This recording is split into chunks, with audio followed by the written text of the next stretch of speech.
Hey guys, AllTheGen here with a really exciting RU battle for you. This is a really close game. This is a new RU team that I made, and I won quite a few battles with it. So he leads off with his Rotom, and then I went for the U-turn when he switches into his Tangrowth. Just to be safe, I bring in my Specs Charizard. He gets the hell out of there, and so I just go for the Air Slash because I thought Fire Blast was too obvious. Uh, I go for the second Air Slash. He goes for the Grass Knot. I'm assuming when he did that at first, I was kind of confused, but I guess he thought I was just going to switch out um, into something that could resist water. So he brings in this Aggron, and that Air Slash did nothing. So I'm switching out.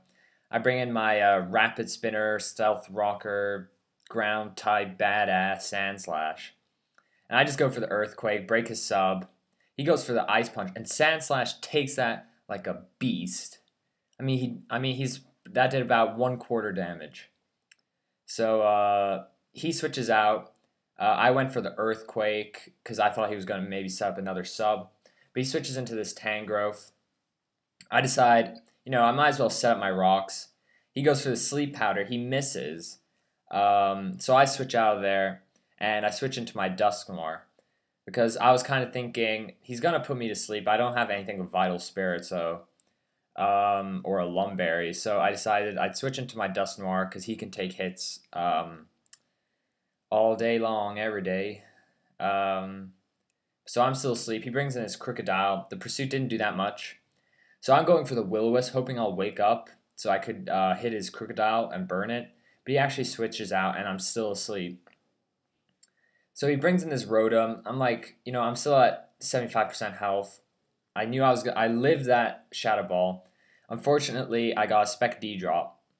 I could have gone for the Shadow Sneak, but I decided, you know what, I want this thing burned. It doesn't affect its offensive capabilities or anything, but it actually does help out later. So I'm one down. He's got all of it. He's got the rest of his team left. He switches his Rotom out back into this thing, and we'll be seeing a lot of this Tangrowth for the rest of this game because it's got that ability Regenerator. So every time it switches out, it's actually getting 1/3 of its HP back. So I went for another Stone Edge. It was a critical hit, but he puts me to sleep. So that's my second Pokemon asleep. And he brings in this Slowking. And you know what? I could have switched out, but I was like, his team isn't very ground weak, and I kind of want Sand Slash to set up rocks, so I let him die.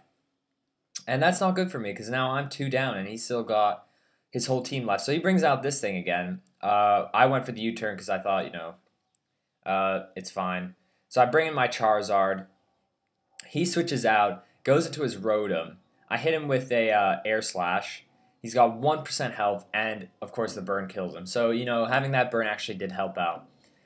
So he brings in this Crocodile, and I switch out into my Primate because I knew the Stone Edge was coming because Charizard's 4 times weak to rock. So Primate took that really well, but I go for the close combat just to play it safe. But he brings in his Muck for the resist, so I can't do anything to this Muck right now. So I know that I'm gonna have to switch out. So I send in my Feraligatr. He goes for the Poison Jab, does about third to my Feraligatr, so I'm not too worried about that. But then he brings in this Tangrowth again, and I go for the Waterfall when he switched out his Muck. So the Tangrowth took that really well, and then he gets his Regenerator back. And then I went for the Crunch, thinking he would go for the Sleep Powder, and but he predicted that and switched into his Crocodile. But it didn't matter because I got the defense drop with the Crunch, and then I went for the Aqua Jet for the priority, and I took him out. So, stupid play turned into, actually technically a good play. So I went for the Crunch again. He puts my third Pokemon to sleep, and I'm getting really pissed off at this point because it's starting to get ridiculous. I knew if I didn't get rid of that Tangrowth, I was going to have a problem. But I just couldn't get that switch initiative on it. And it kept switching out and getting its health back. So his Aggron goes for the Focus Punch while I'm asleep. That easily takes me out. So I'm 3 down, he's 2 down. I switch into my Primeape, and I'm like, What am I going to do?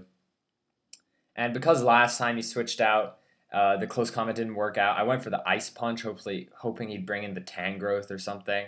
But he brings in the Muck. And this is the most important play of the game. So I see his Muck, and I have Earthquake on this thing, and I'm thinking, I could go for the Earthquake, but instead I predict the switch, and I go for a Flamethrower, and I take out the Tangrowth. And I was literally cheering when this happened. I mean, I was just so happy to get that thing out of the way. So now it's just easy pickings for my Electivire. This is my mixed attacker. It's just an absolute beast. So he sends out his Aggron, dies to the Earthquake, sends out his Muck, dies to the Earthquake, and he's only got one Pokemon left, and that's his Slowking. And I can take that out with a Wild Charge. So it was all about getting that switch initiative on that Tangrowth. But thanks for watching, guys. I hope you enjoyed it.